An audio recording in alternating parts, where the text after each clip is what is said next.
of, I have 6:32 on my trusty computer here. I would like to call this meeting to order. And roll call, the existing committee is all here.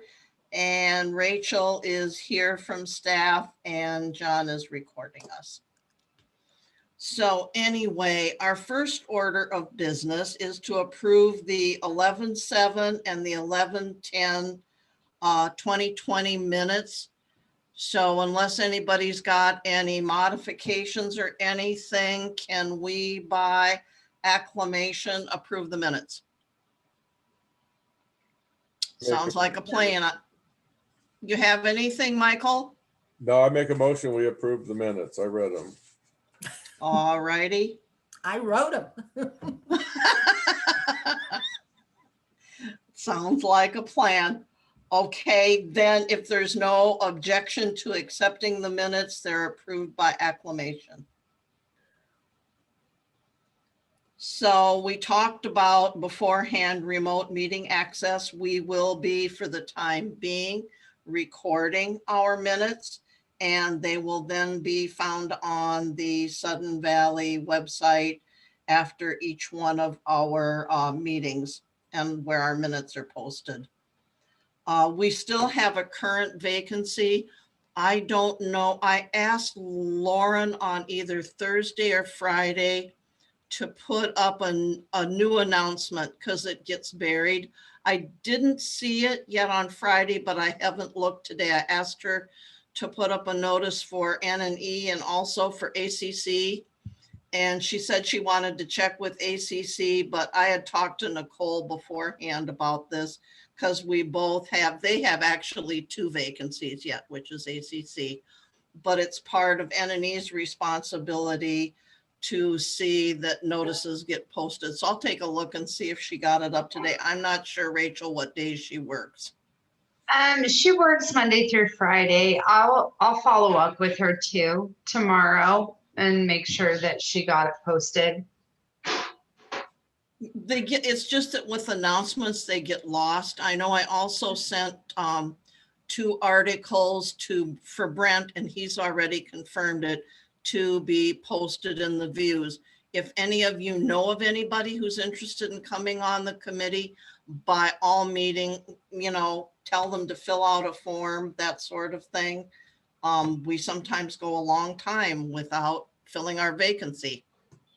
This is N&E. You didn't get any bites. Hey, I'm lucky I got the bites I got. We're lucky we got the bites we got. There's times there's fewer of us, and I think it's a shame because a lot of people focus on the board, and yet there would be no AGMs, no nothing without the N&E committee. So we might be small, but we mighty. So if you know of anybody who has any interest in this, please, reach out. I'm going to start reaching out. I usually try to let the vacancies occur, but with everything that's been happening at the board level, been a little busy going to meetings. So anyway, let's see if we can work on this, and maybe by the time we meet next month, we'll have somebody to add to our committee, if we can all kind of work on that and that be one of our tasks, so to speak.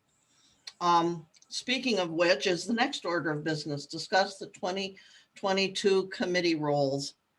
I would really like somebody for you guys to decide amongst yourselves to shadow me. I do not plan on being around. My term is over with the AGM. I'll still have to do the certification, but after that, I'm ready to be away for a while. Hopefully by then I will be able to travel. Maybe I didn't go to Maui this year because for a long time, nobody could visit there, period. They have real limited hospital facilities there, and they just went, thank you, you're not welcome here. They are letting people in now, but it's not, a lot of businesses are not open yet, that sort of thing. So And when you end up being chair of N&E, it's just, I know you all vote amongst yourselves, but I'd really like at least one person to have a really good grip on what you need to do. I'll still be around, but I just, we're looking at the calendar tonight and everything else, which should give you guys ample time. But for now, just think about it. But I'm going to probably ask at the next meeting which one of you would like to be my shadow. When I read what the committee does, it's not real. It looks really confusing, but with a vendor, it's not going to be that bad. No. Nope. Absolutely. That's part of the, part of why using a vendor is nice. Once again, that's something we're going to be discussing.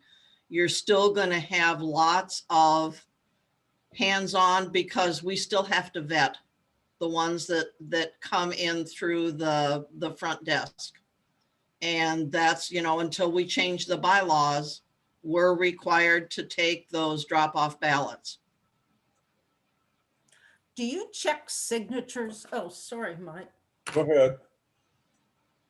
No, I don't check signatures. What we check are, we have an owners, we have a master list that is created from the master mailing list.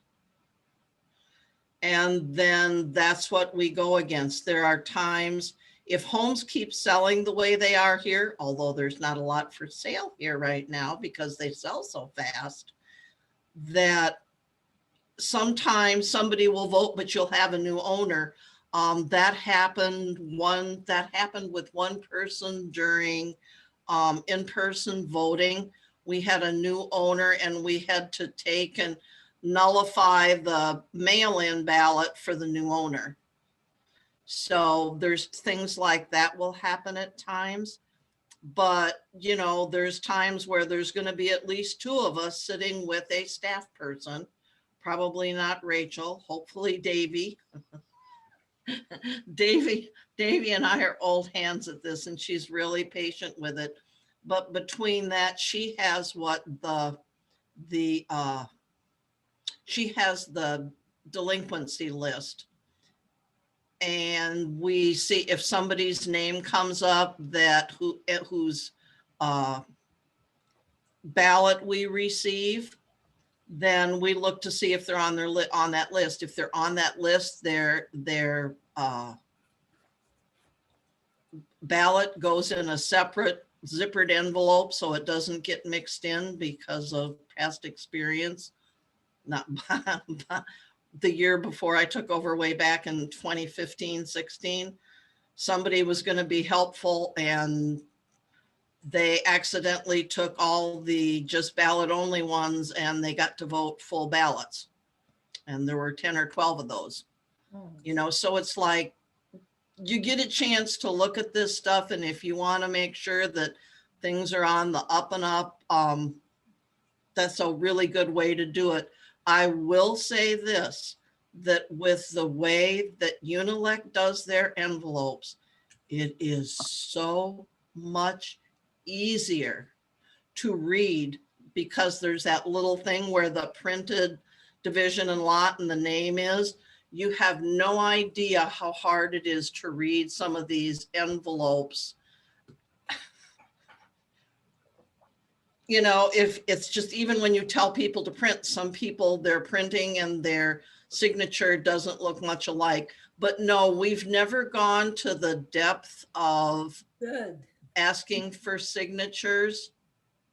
It's never been a requirement. I just have to be able to prove ownership. And that's done by our records that we keep with the association. So I hope that answers your question. Yes, it does. Thank you. Be thinking, because I'm going to bring this back next meeting about, I want somebody to shadow me. So I have a question. Sure. I saw somewhere, but I don't remember where it was. What exactly are our terms for Nancy, myself, and Steve? because there's only 3 of you, and I know this is hard, but when there's only been 3 people running, I've given each of you, there's supposed to be a staggered term, but that would mean one of you would have to drop off after a year. Uh-huh. And basically, we made them all 2-year terms. Okay. It's just, for now, there has to be some continuity. And as you're going to find out, unless there's just a bucket of people come November, that it's like I say, there's just very few of us. I've kind of devoted myself to this. A lot of people are asking me to run for the board again. And I'm like, no, I think I have found my niche. Mhm. Okay, that's all. I just wanted to know what we had. I know I read it somewhere, but They're 2-year terms. Sometimes everybody gets that confused. They tried to change it. We are the only committee that has 2-year terms. The board is 3, and somebody tried, and I think it was just because there weren't enough people wanted to put it forward. It would have to be a bylaw change. It's in the bylaws. all right. The thing that's also scary, I will tell you all, but I'm giving you fair warning that I just want to be off it, that there is a part in the bar laws that say that even though you are elected to a 2-year term, you will serve until your replacement is elected. And it has to be elected, not appointed. That's correct. So what are you going to do if somebody moves? If somebody moves or, there's nothing to stop. I could say today, hey, I can't do this anymore. I'm done. Or I could have a health issue and I couldn't be here anymore. Any of us could. Yeah. There could be that truck on the highway. And that's why we're such a small committee, but it's like there were times when I served 3 years in a row, if you look, and it's because there was no one applied. There are years no one applies for N&E. And so that's why I'm saying this could be like a life sentence and you haven't even been able to have a trial. I didn't need to know that, but that's okay. No, what- but I just, no, it's something you all need to be aware of. And it's something that's why I say everybody focuses on the board. But I got to say, we might be small, but we're a mighty committee and we do a heck of a lot of work for the association. Okay. We need to think of something. So think about who wants to be my shadow. Then I've got wrap up. The next item is wrap up 2021 voting information. That probably should have been 2020 voting information. Okay. I finally got the final invoice from Unilect. We'll probably go over. I thought I'm under budget for my Unilect invoice, but I don't think I have in there. There was like $3,018 spent out of the 15,000 on just all the PPE stuff we needed, on the postage, to mail out the ballots and to also have the prepaid. We can save, and I know I don't think I saw in there, McCarthy's invoice for doing Ann's for being the parliamentarian. That's usually $300-400, but she also she had to be here no matter whether if she sat in person or if she sat otherwise. But anyway, we'll be a little bit over. If we decide to go with a vendor for 2021 this year, we could do away easily with the prepaid. Or we just simply say we go over a little bit. The prepaids, we got some money back on. We prepaid for 1,900 ballots to be returned, and we actually got back, ouch, I'm reaching, I'm sorry, we got back a credit of $631. So it's a little bit of a way to save money, that sort of thing, if you think of doing it that way. All the certification stuff is in, everything is sitting, all the gun cases, in case I die and go to heaven and somebody else needs to know. The gun cases are locked and in a closet down in the multi-purpose room. Rachel has keys or access to keys that are kept in the safe until we need them at voting time. Usually I get with her a little bit beforehand, go over, get the gun cases and shred a lot of stuff. Yes, Steve. What do you mean by gun? Like, it's documentation in gun cases, or are these guns just in case for the meeting? No. I'm a little confused here. I hate to say this, but Lisa and I got the funniest look one year when we came out of that room. They're rifle cases. They are the perfect size for our envelopes. And then we've got like foam rubber inside them. And they're just perfect for keeping them neat, orderly, and tidy. Because before, you used to have a few in there and you'd tip the case up on the end to store it. And all of them, it would just be this giant pile at the bottom of the box. And that kind of happens when we first get started, but so far it's worked out pretty good. There's 3 cases that are like that. They're all, they each have a padlock on them, and there's locks for the padlock, and they're either stored when we're doing vetting, when we register the ballots, they're kept in a closet down in the accounting office, but they're still all locked.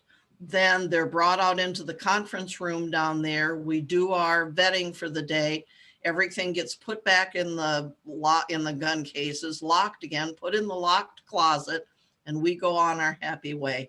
And the chair of N&E is the only person that has the set of keys. And there's a set of keys to the gun cases, the closets that both have just one master key. And that they actually change out the core in the closet downstairs in the accounting office to match the core in the multi-purpose room closet where we keep them. So that key opens both of those, but it's only one master key. There's also a key for the ballot box that's upstairs, so when we empty it. And there's also the key for the lock that locks the ballot box to one of the posts up there right across from the office. But you have all those little keys. They're kind of beat up, and I think I'm going to have to find some new little tags because they get beat up, they get used a lot, and then they get locked away and everybody kind of forgets about them, but that's how it goes. So we're pretty much all wrapped up. I think the only thing, and I'll see if we can get, if Joel, Rachel, if Joel publishes the November GL, that's the only way I know if Ann's invoice has come in, because I could see the other stuff was there, but I noticed that her invoice wasn't there. Unilect, interestingly, I didn't get there. I had to beg, borrow, and steal for their invoice to us, because since they left Sudden Valley in November, they have been doing 1 to 2 elections a week and continue to do them. What's really funny, they do a lot of really large Teamster elections in California.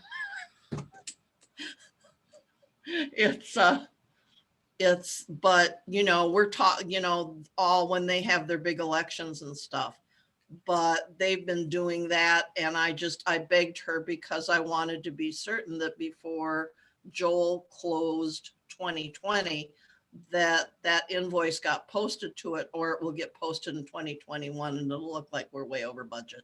and we don't want that. So anyway, that's what I've got for that. Number 8 on the agenda is to discuss the 2021 AGM voting method.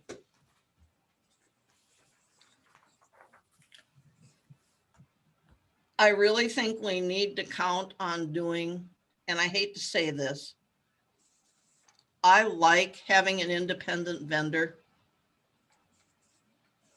Then there's no finger pointing. Oh, There's no, this person was a counter and they were, this sort of thing. I don't know. And I said this before last year, but it wasn't quite this early. I don't know if we're all going to be able to have 20 people in a room together. nope. We could only have 5 for in-person voting last year. Half the time poor Rachel was stuck back in the rec office with John because they couldn't be out on the main floor. And we all took turns, so if there were 2 people in there voting, that there was only one of us sitting by the ballot box and 2 of us registering to make 5. We worked really well.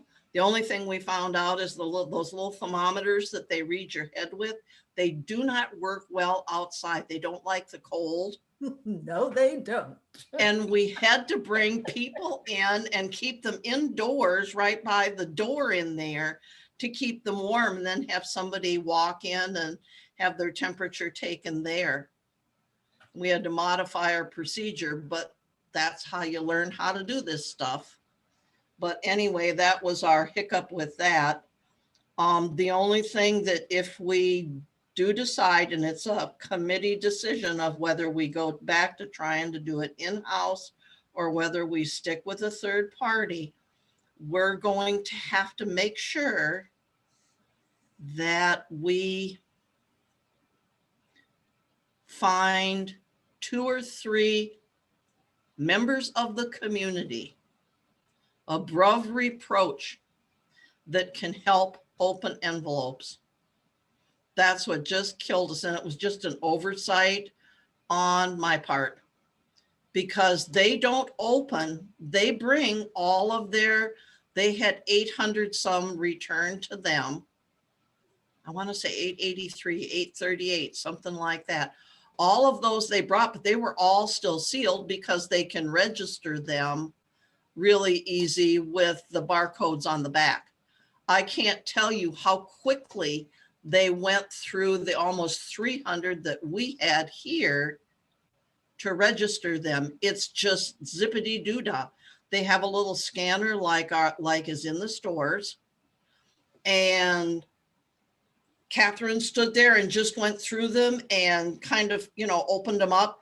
And her husband just went, Andrew and he just clicks through them. And they were like 5 minutes and they're all registered, because we've done all the vetting, but it's really, really quick for them. So it's just somebody needs to be there to open the envelopes. They have a high-speed opener that works. How do I say this? I don't know if any of you have seen high-speed openers. You just put the envelopes in there really nice and you can tell if they've opened, but it's almost like a document feeder on a copier, but they're cutting it open instead. But we need somebody to assist them with that. They open them all, but then they wait until basically they're all opened. And then they put them in, they already have them in sets of 25. And after that, then they start opening them.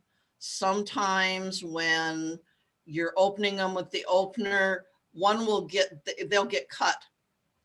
But they're very careful keeping ballots together. And sometimes you can tape them and sometimes you can't. And there's a whole process that you go through where they sit with 2 people from the N&E committee and recreate so they can scan and read. Because sometimes if they tape them, the scanner doesn't like that. and it won't read them, depends upon where the ballot maybe has a tear.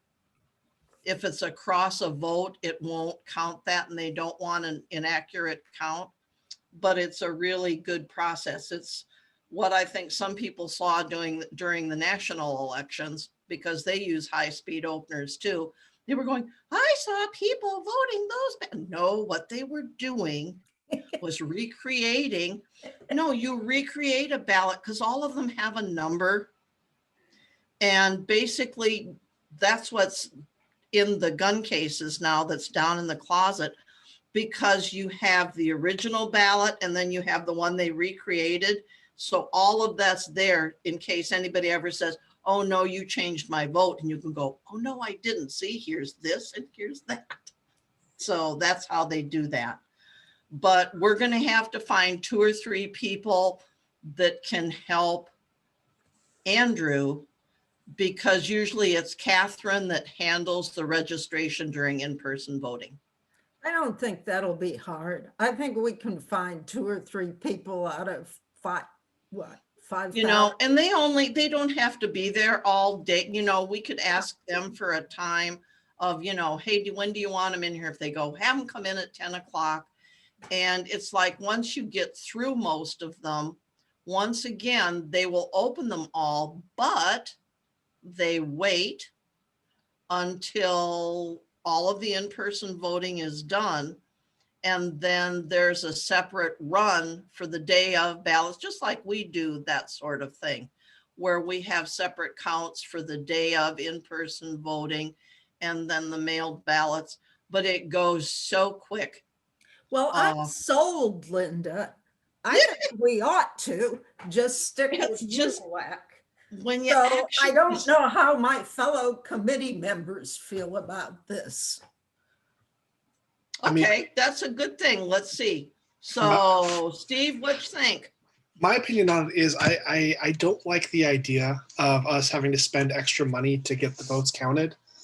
But at the same time, with COVID as it was for this last year, I definitely feel that sticking with Dominion or, you know, another Dominion.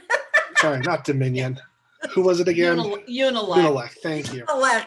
Dominion was in the news recently. Yeah, that's where my brain went. Sorry. So with Unilec, I mean, sticking with them or finding another company, I'm not opposed to doing either of those, especially for 2021, since, you know, the pandemic is still around and we don't know what it's going to look like come November. You know, I keep hearing, you know, it's always, we're going to turn the corner, and then they go, well, no, now we've got the South American and the South African. And now there's something about one from Brazil and another one from the UK. And it's like, I wish I had a crystal ball and I could say, you know, hey, we'll get everybody back in. I just don't know that we can. And I think it's a gamble to do that. But anyway, Michael, what's your thoughts on all this? Going into this, I was against it for the cost. I'm fiscally responsible, and I was kind of against it for the cost, but I saw what the cost was anyway, doing it in-house, and I watched the chaos that came about afterwards for months, and I'm sold on just having somebody else do it permanently. I don't think we should ever do it ourselves. Just, you know, I think we're going to have to ask for an increase whether in COVID's here or not. I mean, the only thing that's around the corner is another corner, because we're in an octagon or something like that.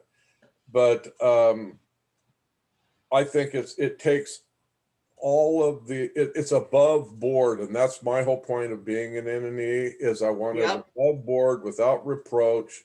Everybody's got an entity that's professional at this, and it's not just us trying to do it ourselves. And we saw what that created for years. Yeah. And this year I heard no complaints, couple little things, you know. I think it was hard for them when they had, and you experienced that yourself, because we don't handle the ballots and they have to go to Unilec to get a replacement ballot. Yeah. So yeah, so I'm fine with it. Which brings me to another thing. Okay, Is when I read our N&E manual, there's a lot of stuff in there that really doesn't mesh with Unilect, like master registration never leaves the possession of staff. You know, it has to. Otherwise, how's Unilect going to register? There were a few other things in here. There's a but I ton of just- stuff. There's a No. ton of stuff that's in our bylaws and in the way we operate that are from the 70s, that we're no longer in the 70s. Sudden Valley needs to catch up to at least the 20th century, if not the 21st, and change some things. I mean, it's time. I mean, we're not that entity anymore. Right. yeah, We're being bylawed by people that have been dead 30, 40 years. But the good thing about N&E is it doesn't take a vote of the membership. It is approved by the board. So if we were to rewrite some of this stuff Yeah, that is Unilect friendly yeah. and talk our board into approving it by just a majority vote, Yeah. we have a new manual that Yeah. would that are not even necessarily Unilect, but to put in a section of should it be necessary, or do we, if, you know, for a third party vendor, that's just the rules and how they change for a third party vendor. Yeah. You know, there's all that stuff in there about what the office does when they issue a duplicate ballot. Well, that don't happen no more. And a master counter has a whole bunch of stuff to do. Do you even need one with Unilect? No, see, that's the thing. And it's something you should all be aware of. If you ever go back to in-house, you are going to have to find someone who can qualify other than us to be a master counter and to also train, because now we've had, I don't know how many people come back to be able to offer training to people who want to count. You need about 20 people. You need usually about 10 pairs of 2 to get through the stuff.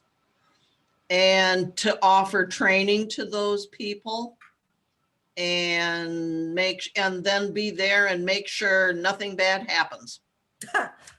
Well, I was just looking through this manual and it says no recording is allowed. Well, I kind of like the recording of Unilect. I watched it.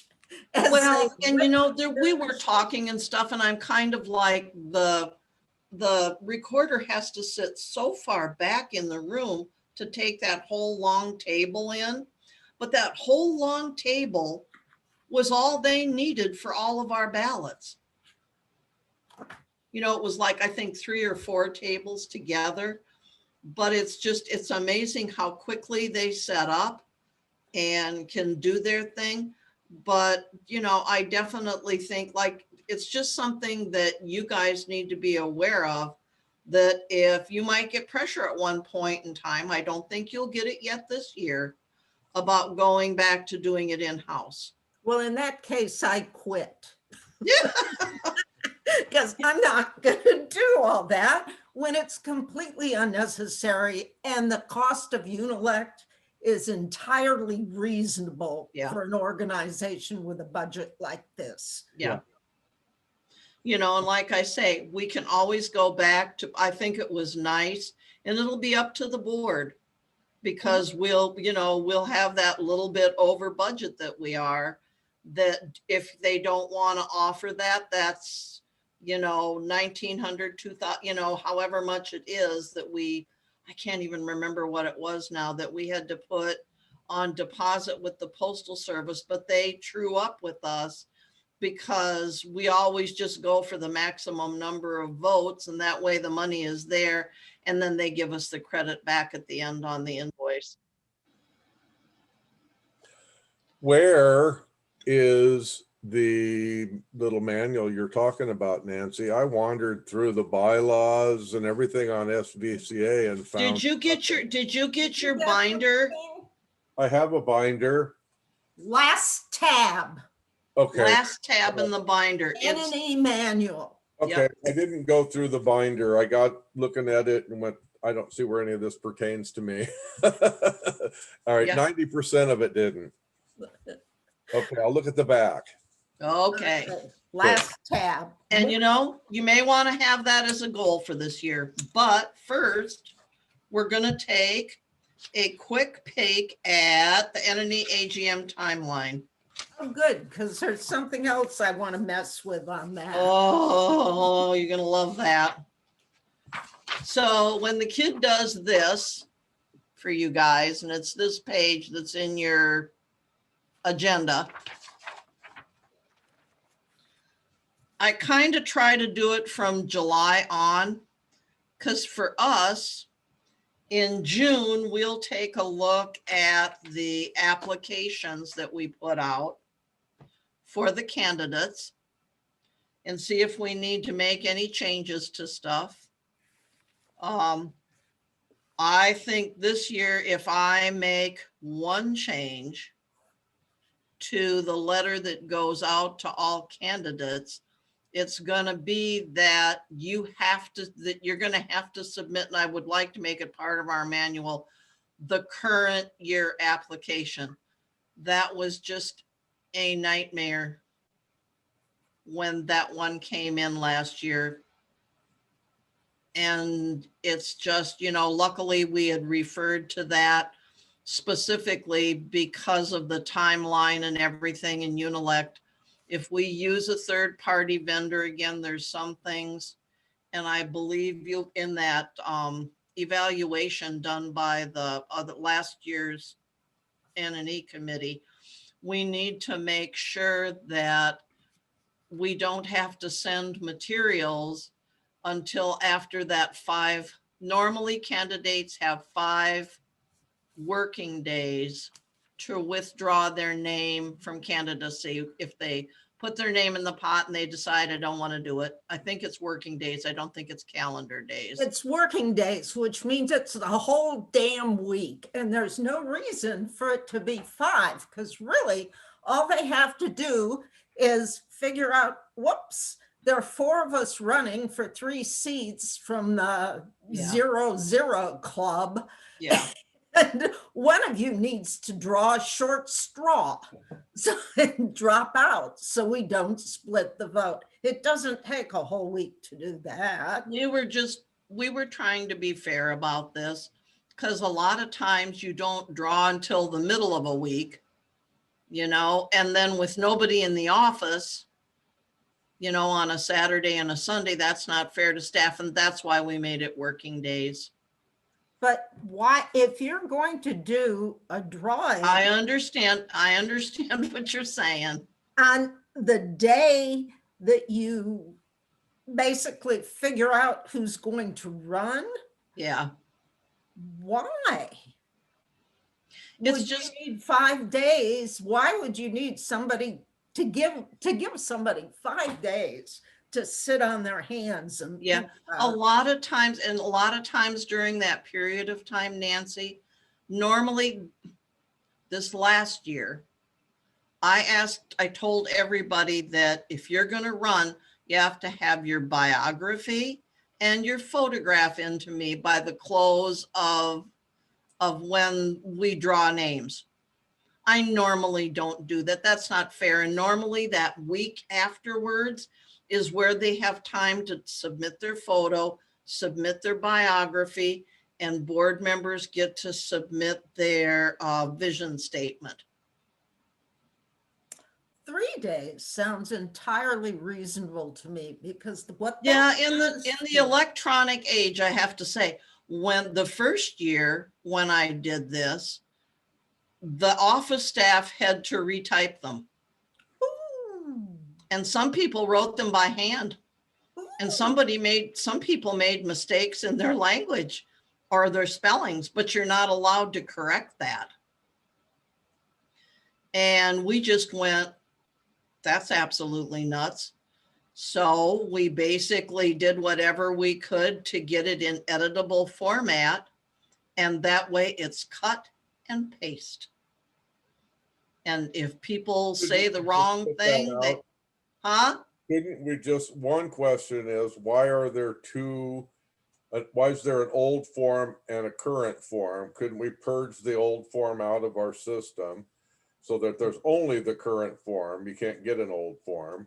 And two, couldn't at the top of the thing where it talks about what you have to do, or a page with it say, this has to be done in typed, it's, you can't handwrite this, it's got to be in typing. I mean, set it as stipulations. This is how you fill out the. Yeah, and that's in the letter that goes to the Yeah. candidates. That's the And if they very don't first do it, part of it's the not form. accepted. And we haven't had trouble since we switched. Yeah. People have learned that they can submit it. I'm just telling you that even just in the 5 or 6 years that I've been doing this, Yeah. that it's changed just because we've tried to keep staff out of it, because staff used to take just nasty things, and it wasn't staff's fault. Yeah. You had the gal that was sitting as the receptionist that was supposed to register ballots. Well, if you have to put down a stack of them because you have to answer the phone or go to the window, then the person at the window sees all these ballots sitting out there on her desk, and down the rabbit hole we go. Yeah. And now I tell, there's signs out there that say, they used to leave them on the counter. And then someone would come in and go, I see ballots laying on the counter. And we wonder, there was basically a process that was set to fail. And I've worked a long time. That's why I re-register in a separate room, why we have a ballot box there. So that, if somebody goes, here's my ballot, all somebody has to do is point them to please put it in the ballot box.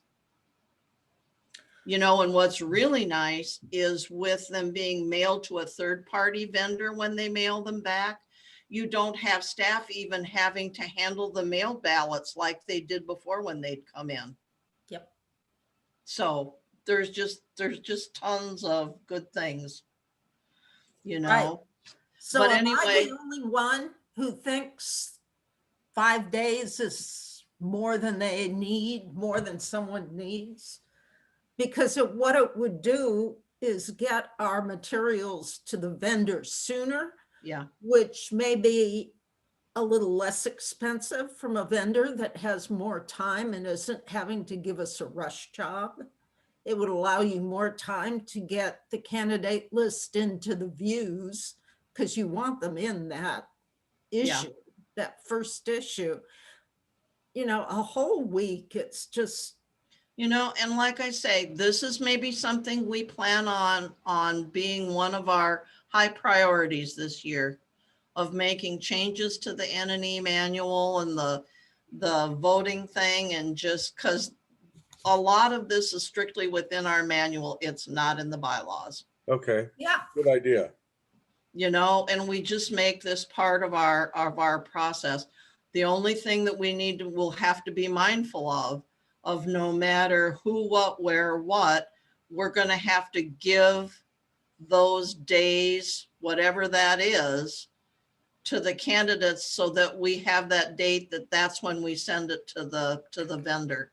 Yeah. Because usually then when Unilec asked for it, they asked for our mailing list, and then the candidate thing, and the bios and the pictures and our booklet that we send them.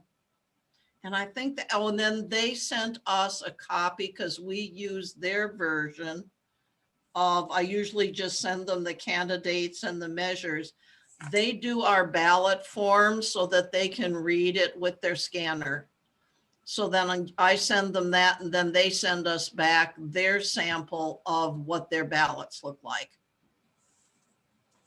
And I know one of the things that we did this year a little bit, and we probably, if we use them again, we'll have to scrub it. They use official ballot language that we don't use. I know Josh caught a couple of things last year of the way they describe things that are just not how we describe them, but how people that do elections all the time describe things. Yeah. But it's not a big deal. You can change them and they're really flexible. Well, we should early on then, like February, March, get our N&E booklet up to date and changed, and whatever we need to do with the board to get it more up to date and more concise and laid out, so that when this comes around, we have a firm parameter. Yeah, we have, here's the new booklet and this is what we're doing, and they've signed off on it. Yeah. So that, You know, hopefully if they put it back through, a lot of times they put our manual through DRC. And I hope if they do that this year, yeah, Nancy, indeed. But DRC looks at it. That's how they ended up hamstringing us for 2 years. And it's partly why there's some stuff in that manual that doesn't make sense because it got changed. Well, did you see who's newly on DRC? Yes, I saw that. Was Sonia. So if they send it, please, you know, it's just sometimes people want to rewrite a lot of stuff. And I know that there's a lot of stuff in that booklet, but I think if you had to hold an election, you'd be able to read that booklet and understand it. I should send you what the old one looks like. If that's not frightening, you know, and so we put in some stuff, but anyway, that can be one of our goals. Okay. But just so you know, for me, come June, I'm already into the vote. We're going to be into the voting season doing different things. You know, we're going to have by after the July 4th holiday. And I don't know, I'm going to ask Rachel if she knows what day you guys are going, what days the staff is going to be off for the 4th of July. I don't know if you guys already have a calendar for the year. Let me look at my calendar in my phone. Okay. 4th of July. It's on a Sunday. So then we will be off the following Monday, the 5th. The 5th. Okay. That's just what I need to know. And hold, stand by really quick. Because they could have done it on Friday or they could have done it on, it could either have been Friday or Monday, and that's what I didn't know. We'll more than likely do it on Monday, especially since we're going through the union proceedings, whatever day is yeah. closest to the holiday. Gotcha. Because I think our manual says different things, so it's kind of weird. Okay. You know, and whenever the holidays end on a weekend, it's always kind of like the option to choose. So that means that according to my calendar, and it's a date for all of you to be aware of, is so Tuesday at 4:30 in the afternoon on July 6th will be the closing of the candidate application period. And during that time, we usually meet in Rachel's office or wherever we can meet, depending upon how far apart we can all be. We will meet and we will open the envelopes. It's one thing, people used to do this before, and it's a Linda Bradley rule. I usually have staff, trust me, they used to open as soon as somebody got an application in. And then way ahead of time, a few chosen people got to know who applied for the different positions.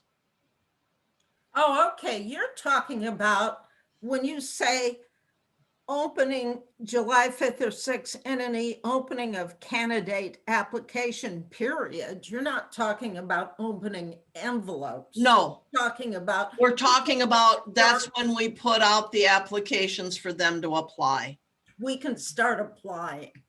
And staff usually what we do, and we'll have to be careful, we'll have to have their applications ready for staff to be able to make paper copies of, because they'll put the electronic copy on Tuesday when they get back in the office on the website where they have the AGM and stuff. And then they usually put an announcement with, here's the link to the electronic copy if you want. And then the old one comes off and the new one goes there. And this year they said that there was an old one floating around and people tried to find an old copy of it and there were none to be found.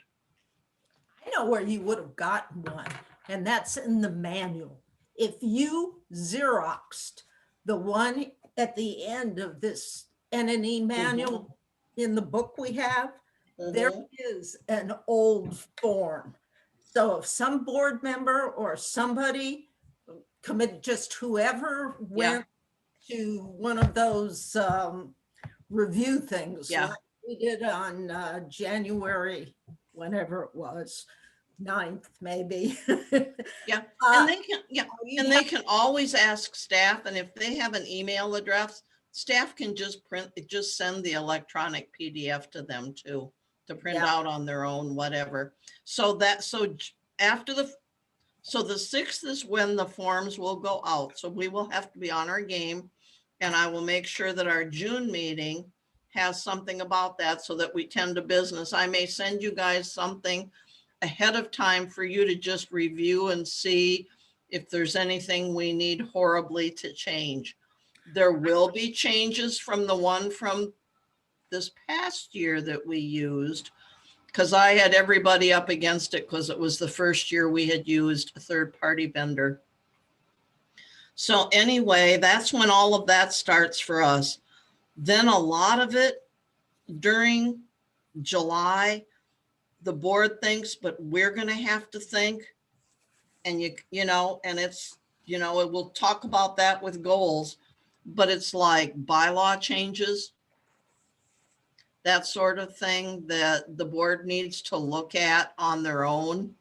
And they need to start looking at that time and space. I have that funny feeling, Rachel, usually staff starts, I think in March or April, because in June or July, staff finalizes what they think the budget's going to be. That's what it's been in prior years. Okay. And you move it up, that's peachy. I don't know what AJ may ask for. The thing that always is the kicker is that you're looking at only 6-month financials. You've got a really good booklet and I don't know if did you ever see the budget materials we had from last year, Rachel? I don't think so. Not yet. Because the board got this magic little binder that says, oh, I've got it, and it reads backwards. It's the whole budget, but there's budgets in here, but each department, you have prior years and what we've spent so that you can do some analysis of what you need, what you don't need, that sort of thing, what you've spent. But that gets put together by staff. Just the girls should know that, because I think they would have had to put those together this year. Okay. I think, unless, I don't remember when we first got these. You should ask Oryx. She maybe knows if they put them together, because there's several pages of it, but that's something that staff does. Once they've, it's like they finalize the budget, but then they put some hypotheticals in there and everything else. Okay. I'll follow up. But July 8th and I've just got this as tentative dates and it fits with what they did last year, is just they began the discussion on ballot measures and are there going to be any changes in the bylaws, that sort of thing. So I think if we decide that there's some things we'd like to have bylaw changes for N&E, that we should look at those and have something ready ahead of time we should talk about that in May or June, or, you know, just so that if we decide we think there needs to be a change, that we're busy putting things together for what we'd like to see. So that's where we are with that. Then in August, you know, they start working on draft things. They really should have their budget together by then, but they can't adopt it yet. I'd love to see them finalize it and get all their paperwork together, because a lot of times they'll run up against September and that gets scary. I had Joel sending me revisions on my deadline to send to Unilect and asking for extensions because we didn't have the reserve study yet. And I told him, then you're just going to have to go with what you've got. You know, luckily they were able to go a little bit long because we turn over good materials that are easy for them to duplicate.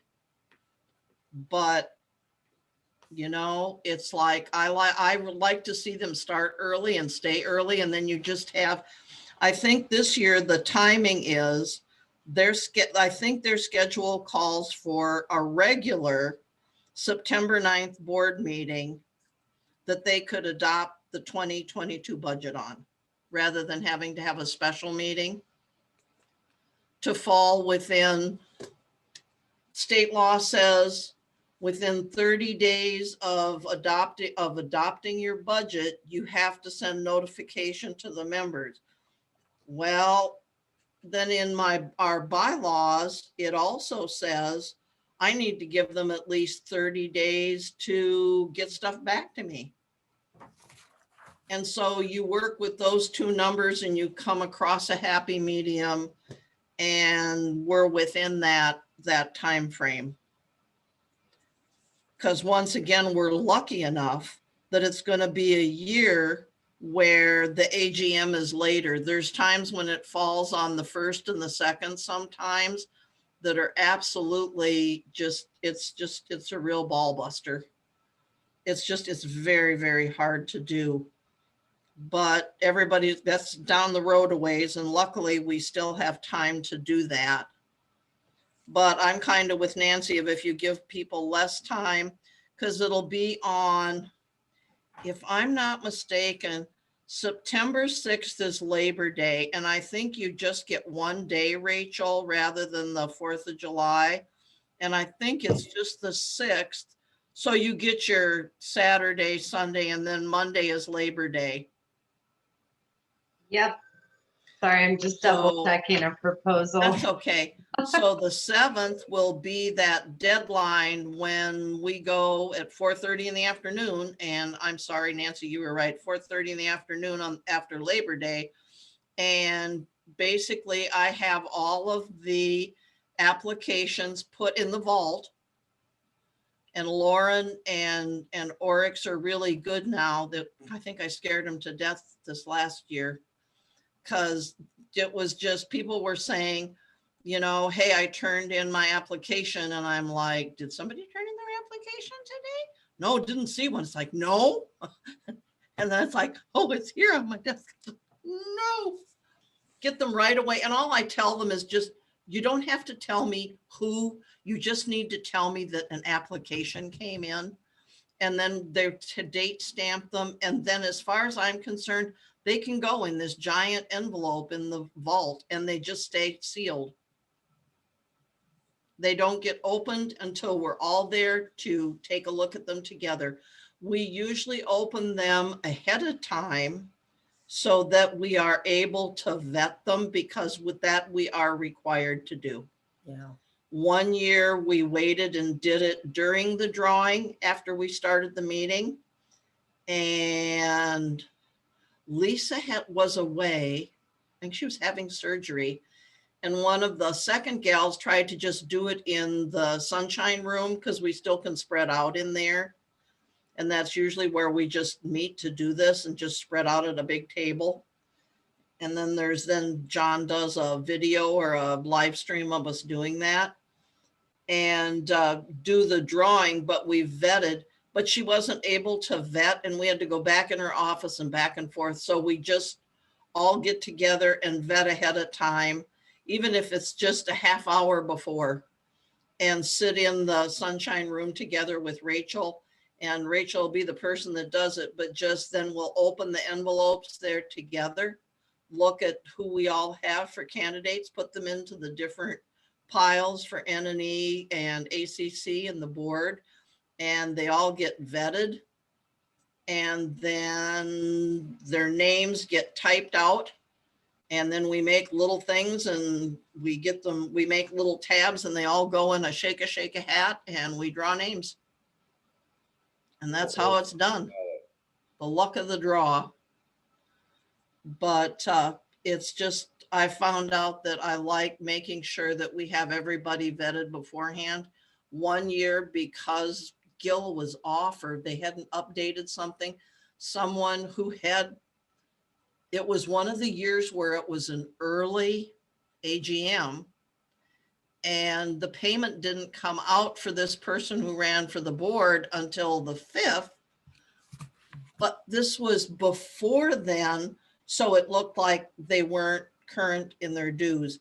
And it was just a very uncomfortable, unnecessarily uncomfortable position for the whole committee, because then we went back and had to go downstairs, get into stuff with Gil. Luckily, he was still there, and correct it so that people thought, because otherwise that would have disqualified this candidate.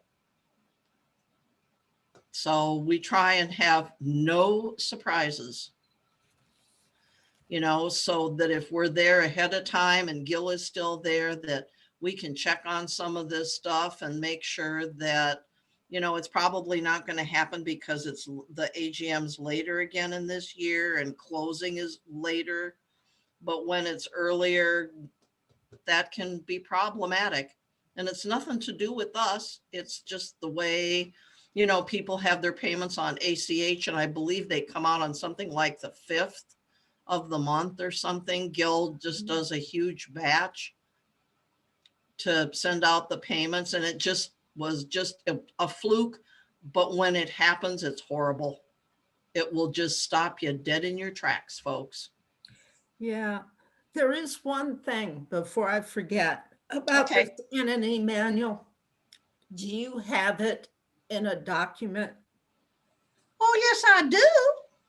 Good, because you email it for us, because when we look at it, it's awful nice to have the document digitally right there. You have to track changes, though. I use colors, but that's okay. Oh, that's all right too. That you can do that. I've just learned I really like track changes, but that's just me. But we'll talk about that if we decide to do it. So anyway, those are important dates to us. And then after the mailing of the ballots, which is the end of September, then we just get together for what I call our vetting schedule, because it's only for staff that we work to get somebody to do it. And then because the chair of N&E only has the keys, it'll always be me. If COVID is still really an active thing, I'm only going to ask one other person to show up with me. We used to show up as a committee, but we don't have near as many ballots to count anymore if we go with a third party. And it's just much easier, then we do that whole thing, unless we decide we want them all to come back here, and then it will be a nightmare. No, it's not. It just takes a lot longer. Like I say, they get them in the office there and they get a whole box full of them from the post office. And they just go and read all of the barcodes. Yay. Linda, can you give us a number of how much Unilex cost? Just so we have something in our head that says it's this much. You know, I can give you last year's, how do I say it? I can send you last year's quote that the board approved them. okay. Will it be the same this year? I don't know. I would have to ask them for a new bid. Okay, it's just so we get a feeling because we are going to have more money. I mean, when you look at the money that got spent to send people to community, what was that? CAI, yeah, I know. It's just, I always try real hard. I always try real hard to stay in budget, you know, and I think it's something that the board always does. It's something I preach all the time. You Yeah. know, you've That listened to was me at board $5 meetings. grand. So we won't be sending people to Community Association Institute things. I don't think this board is into that. So Oh, I know, but I just, last year, You have the invoice amount that Unilex charged. I have the invoice amount that we ended up with finalized, which was $12,095.89. That doesn't though include those mailing costs. Their original bid to us, Nancy. Oh, help, I'm not gonna know what it was because I've got this all marked up. I'm gonna send my copy. I will send that to you guys. Send Unilex 2020 bid. Because that's got the mailing costs and everything on it, but it doesn't have a total on the bottom because it's all broke out. Go ahead, Steve, what's your question? Can you also include what the cost was for the previous year's election? Yeah. That I can do. Do you just need the costs? Because that, I mean, so going with Unilex is giving us definitely peace of mind, and it's going with the third party. But I want to be able to compare, like, this is what this costs, this is what that costs. It's a $500 difference, sweet, or it's a $10,000 difference. You know, I want to see what the differences are. what between the I two. can do is the only one that I will have is I will have AMS used to be our vendor for when we handled our own ballots. And I can send you their information and costs, including outgoing mail. Yeah. Because we didn't have the return postage, so it was less in that way. We also don't have to pay for people to travel here, you know, and do that sort of thing. There's that, but anyway, so you want just a minute. Just something to compare that's a good us idea. doing it and having outside somebody do it. Just a basic. Doesn't have to And be- you know, if nothing else, I can always, there's some costs that, like, we used to have when we had people counting, we used to have costs from Ken's Cozy Kitchen to feed people for Yeah. 2 days and have the AGM food. And there's always the parliamentarians cost, you know, that's our cost, but it's little things like that. If we do our own stuff, we have to buy a stamp from Stamp-A-Doodle that it's crazy. It's not as expensive, but it's like $40. I'll put that stuff together. Thank you. That's what I'm hoping for, because I mean, those are all things that aren't necessarily needed with Unilex. So just wanting to be able to compare apples to apples when it's still kind of apples and oranges anyway. But I want to be able to tell. That's a I good can do that. It's weird how they put things, you know, I think I may go back. I can do prior years, but I think I may go look. I've got lots of GLs, and that also gives you a breakdown of the other expenses that get stuck in a year's voting and stuff that'll help you understand. But I definitely will dig that out for you all to have. Thank you. just a minute. I'm writing notes to myself. Okay. So it's just take a look at this calendar. It gives you an idea of what everything looks like, kind of. Sometimes when we get the ones from staff, no offense, but it doesn't have all the N&E stuff in it. But if it doesn't, then it kind of screws things up. Because there's a lot of times everybody go, yeah, that's when we'll adopt the budget. And it's like, well, if you want to do that, you're going to have them mailed out by, because people forget about state law, that new state law. And that's just a kicker, to be able to be within that 30 days and to, make sure that you allow the 30 days for the members. Like I say, these last 2 years, we've really been lucky, because it gets tight when it gets to where we end up on the short side of, yeah, the AGM is going to be November 1st. Oh no. But that's how it works out. But anyway, just take a look at it. You got any questions, but I just wanted you to kind of be able to take a look at that. So the next question is, what do we want for committee goals? Well, we've kind of put a few in during this discussion. So we're gonna edit the N&E manual, Or update the N&E manual. or update, okay. With that, I do want to suggest that we try and use as much plain language as possible, because doing plain language is something that is more accessible to everyone, as opposed to some of the more legalese stuff that has been in other documents. I don't see a lot of it in the N&E manual, but You at the gotta same time, explain that. You have to explain that more to me a little bit. so there's a lot of legalese that goes into a lot of these handbooks and documentations, that kind of stuff. And it's something that a lot of people's brains just kind of switches off when they start to read it. They don't actually pay attention to it. So there are a lot of initiatives out there. There's a place actually called the Center for Plain Language, where it talks about you can still have all the legalese stuff, but to the side, you have it written in plain language that everyone understands. Like, hey, you have to have your ballot in by this date. If it's not in, it doesn't count. But you actually have the full disclaimer, like, ballots must be received within 7 business days of yada, yada, blah, blah, blah, blah, all that kind of stuff. Yeah. So when we're looking at trying to edit it, making it so that it's actually accessible for people to understand. Oh, I particularly want to talk to you about something now that you're saying that. Okay.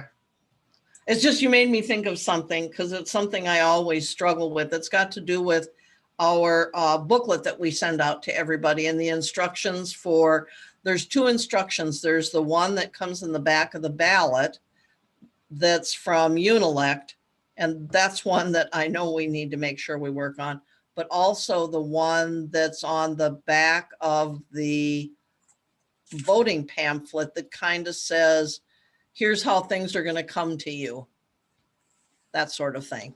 Because it's ended up with us using Unilect having 2 different places where you explain how things work. And I've always tried to find a really good way to clean up that back page. So we're gonna update the N&E manual. We're going to look for plain language use. Plain language. Do any of you, or have any of you thought about any bylaws that regard the N&E committee that you'd like to see changed? I haven't looked. I haven't read it yet. I have it now. Okay. So the thing you're going to look at, something I think that I would need to bring before the board to decide if we even have to look at it.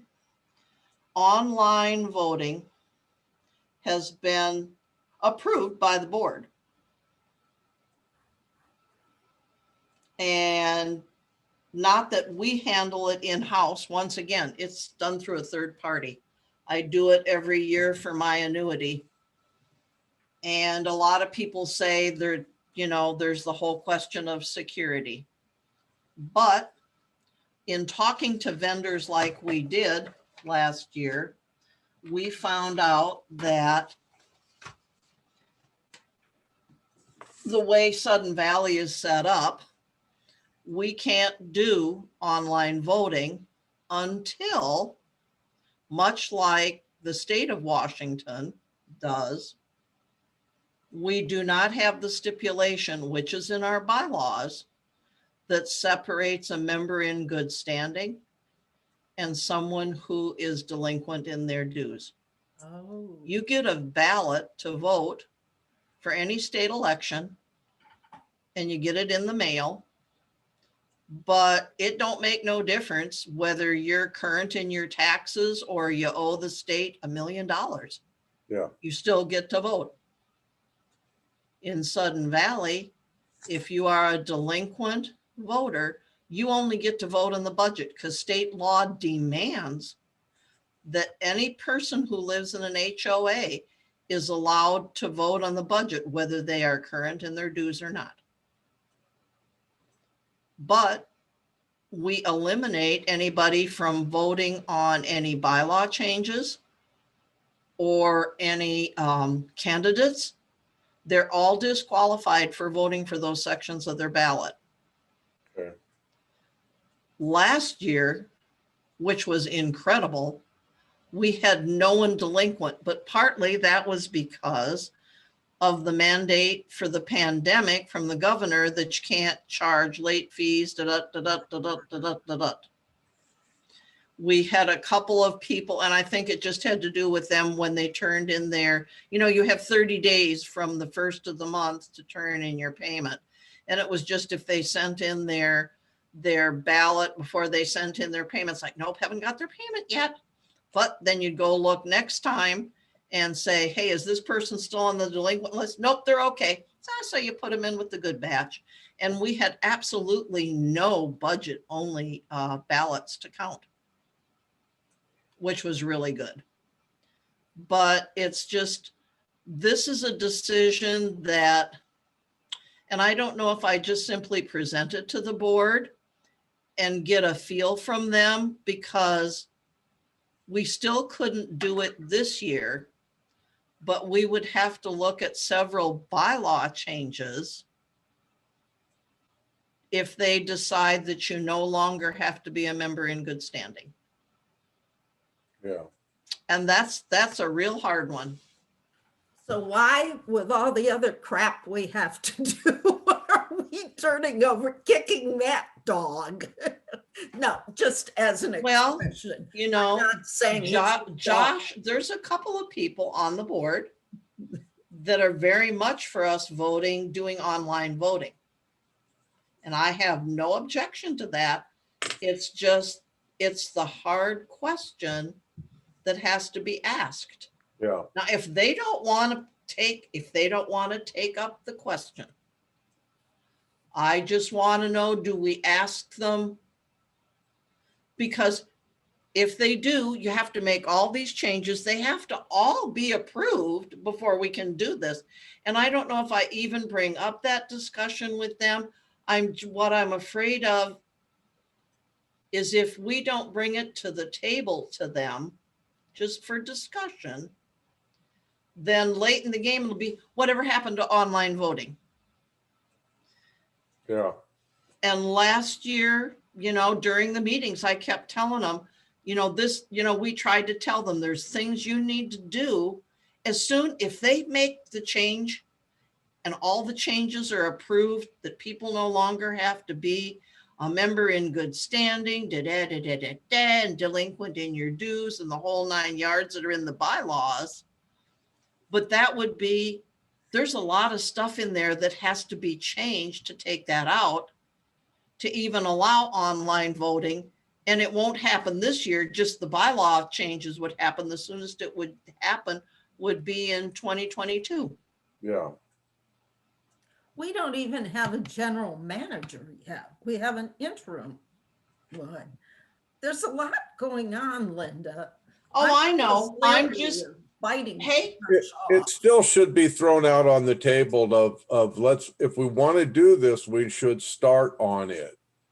The longer we wait, the longer out in the future it's viable. So it should be brought You up. know, I like that. You know, that's what I'm saying, Nancy. They may go, hey, Linda, you know, we can't, you know, and that's great. I just don't want them asking on day 100, hey, Bradley, whatever happened to the online voting? Okay. Because this is, Yeah. and it's a good year to be asking this question. You know, I looked at the last financials we got. Our collection rate for November was 94.5, I think, cumulative. What's our goal for 2021? 95. Uh-huh. Yeah. So it's a year, it's maybe a good year to attack it with them. And if they just go, hey, Linda, we want to put this to bed for a while, I'll say, thank you, ladies and gentlemen. That's all I needed to know. On your question about a goal, something I would like to, I don't know how we do this, but we should discuss it, and is better communication with the ballot of what the bylaw changes are about. I saw a myriad of explanations on Facebook as to what the bylaw changes were about, and who was for it, who was against it, why it's good, why it's bad. There should be some sort of basic explanation coming so that people can make it an informed decision rather than hearing gossip. Well, we'll never make the gossip go away, Well, I know, but I know at least you're you have right. the facts to refer to. You know, and I agree with you. And it may be good to put, you know, we've got the whole AGM button on the website to start, but I agree with you. There needs to be the good, the bad, and the ugly to this.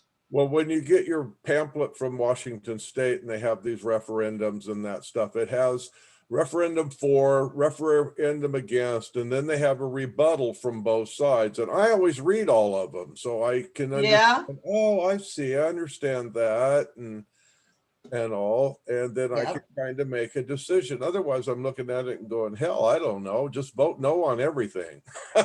Yeah. I And that hear may not what be you're the best saying. vote. But, you know, I agree with you. I think it's a really good idea. And, you know, we've talked about that with the board before, about even in our booklet, except then the booklet gets to be 30,000 pages long. And that also, when you're getting a price from a third party vendor, depends Yeah. upon how many pages you're going to have. Yeah. You Well, know, if you're going to have 24 pages, if I was going to only have 12, hey, I'd be sitting in the catbird seat. But if I ask, go ahead. That, couldn't we do a letter out or something in the View that would show that, so we did? Yes, absolutely. And Brett would be happy to work with us on it. That way, at least it's out, and people are talking and go, well, look at the View, you know, which is something Yep. I'd like to change to where the View's online rather than being mailed in paper. But Yeah. that's one of my personal things. A bylaw change, unfortunately. Yes, it is. But It's more than, I think it's more than a bylaw. No, is it just, no, it is just a bylaw change, yeah, it's just a bylaw change. you know? And the thing that's weird is like so many of the things that are supposed to go in there never do go in there. You know, that's supposed to be official notification of change. You know, if ACC makes a new rule change, that's supposed to go in there. Well, when I read And the View, it looks like it's 5 different ways of presenting the budget, which confuses the crap out of me. And that's about all that's in it, you know, is it's every other page has got a different way of showing the budget. And I'm like, what are they trying to do here? So, well, and it's kind of, you know, it's sort of confusing. We're required by state law, and it's the part I hate the worst. And I actually got them to take one page out that we make ourselves, that AJ really likes and I don't like from last year. If we come up with a better formula this year, I'll consider it. It's that one page where it says, here's how much you're paying in dues now, and here's 5 years out. Yeah. And there's things I found out about the reserve study that some of the numbers that were used, I was kind of upset about. And I think it was just in a real stupid way, but it's why I think we need to be really careful how we're accounting for things. Like one of the things we did this year, if you look at the reserve accounts in the booklet, they just, rather than matching it to the reserve study at all, they just said, well, here's money, the money we could possibly spend, and I'll spend it down, and I just have to keep 600,000 and 500,000 in there. And I don't know that we should be doing it that way. Yeah. You know, somebody started doing that, and so it's like, here's all this money we have available. And I don't know if that's the right answer. You know, there's little things like that but that's, once again, that's for something for the board and the treasurer and a lot of smart people smarter than me need to look at. But it's not how we did it in years past. Nope. We tied the money that we were going to spend into projects that were listed on the reserve study. And if it didn't spend all our money, which it shouldn't, plus our rollover, then we rolled more money over, making less obligation on the people for the following year. But it's a different way of looking at things, and it's just the way it is. But I agree with you. We're just going to have to decide, how do we find and how do we pick people, or things that are the good and the bad, you know, who, you know, like you said, usually give somebody's name that speaks for and against, Yeah. you know, we'd have to do due diligence there and make sure that we do. Yeah. But I agree with you that we should do that, and that, you know, find a place for that sort of thing. So we're going to update the N&E manual. We're going to look for plain language use in our documents and stuff. And maybe that even fits in with this email, the manual update, and better communications to explain the AGM measures, correct? Yep. And online voting.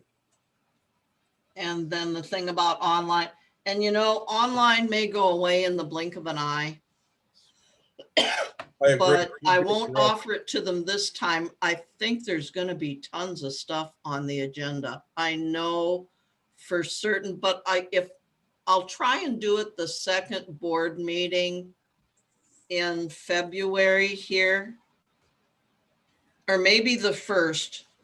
I maybe can do it in the first meeting in February. We have if I'm not mistaken, Rachel, aren't the audit people going to present to the board? And at the next board meeting, I Yes. thought so. And they're going to be the first go, and that's a half hour, if not longer there. I got Yeah. questions. Oh, be ready to Okay. be entertained is all I can say. All right, I'll bring my popcorn. I do believe they are going to go first because they like to get in and, you know, so that they're not held up throughout the meeting.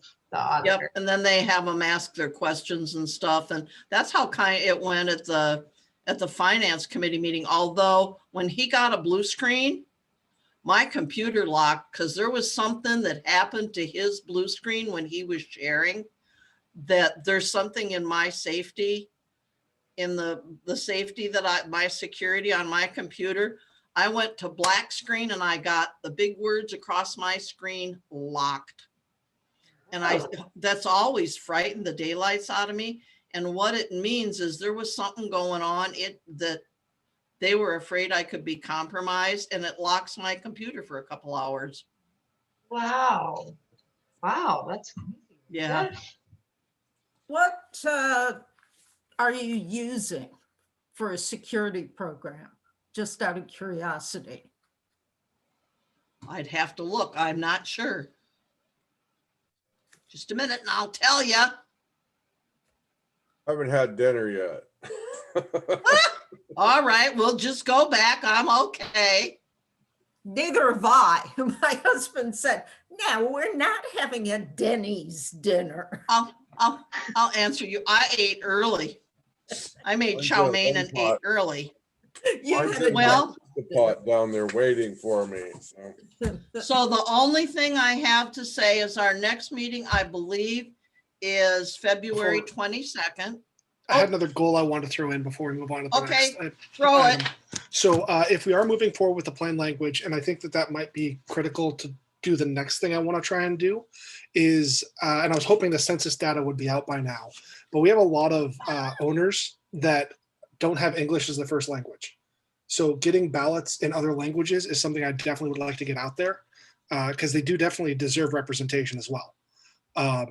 So, I mean, I don't know about the legalese of making all that happen, but it's something I definitely want to look into. Oh, that's true. And I don't know that there is anything. I wouldn't think there'd be any legalese that, although we could ask the attorney.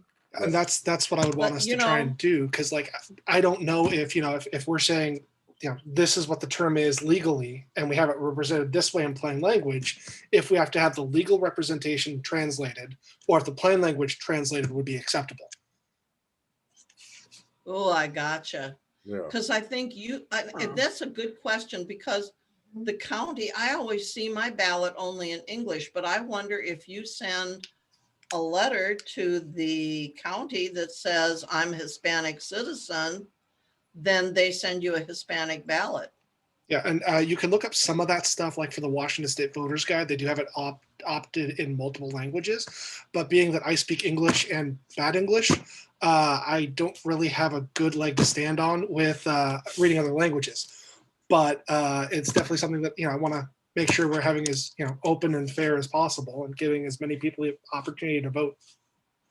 I know there was one gentleman at a town hall who tried to speak with us, and his wife finally came on and spoke for him because it was hard for him to speak and have us understand, or the board understand, what he was trying to tell them. Yeah, and So I've seen it's- those interactions, and that's what was really what encouraged me to go, be like, hey, this is something I'm really passionate about us trying to get through. Now, the other side is we can't necessarily say, hey, what is your preferred language to all of our owners? We can't just Yeah. come out and ask that, but maybe even setting up a link on the website saying, hey, do you need another language? Because we don't even know. Oh, so what the they top could ones are at least available. look at the option and the explanation online and then still vote their regular ballot. Gotcha. Maybe. I mean, But you're again, I right. don't know. You're right. You're right. We will add that as one of our goals. So I think February 22nd is going to be our next meeting. I will get an editable N&E manual copy out to all of you. I will also send you some past bids and Unilex so you can do some comparison shopping here. And then maybe at our next meeting, we can see if, okay, we're going to move forward with this and maybe ask Unilex for a bid. Yeah. Can I get But I'll let you look at the information first and you'll be able to see the difference can I get in the pricing and stuff page? and where it comes in. What, Michael? Can I get that last page, the calendar, resent to me in color? Because when I printed this thing, I did it in black and white, and it doesn't look very good in black and white. I don't see any difference in it. I saw yours in color, although I may still have it in my email, and I could just You reprint should. it.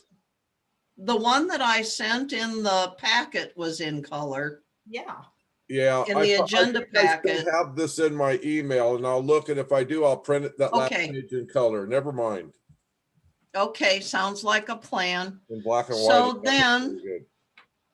I will say, with no other further comments, I don't even have to vote on this because I'm a small committee. If we have completed our business, I move that we adjourn at 8:06 p.m. Seconded. Second, Rachel, can I ask you a question? This has Yeah. nothing to do with our meeting here. They closed the barn